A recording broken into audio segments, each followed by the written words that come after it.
20% বুঝি না।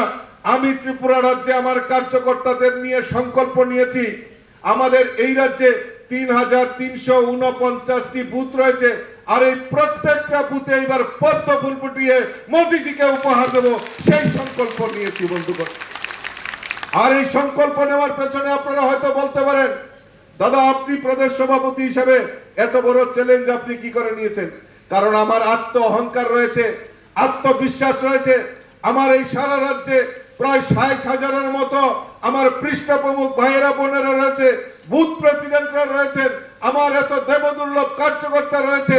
তো কাজেই প্রদেশ সভাপতি হিসাবে আমি সংকল্প নিতে পারি, আমার এই দেবদুর্লভ কার্যকর্তারা ভারতীয় জনতা পার্টির এই রাজ্যের মুখ্যমন্ত্রী এবং প্রদেশ সভাপতির যে সংকল্প প্রত্যেকটা বুথে পদ্ম ফুল ফুটানো, সেই সংকল্প আমার এই দেবদুর্লভ কার্যকর্তারা তার সার্থক রূপ নেবে বন্ধু।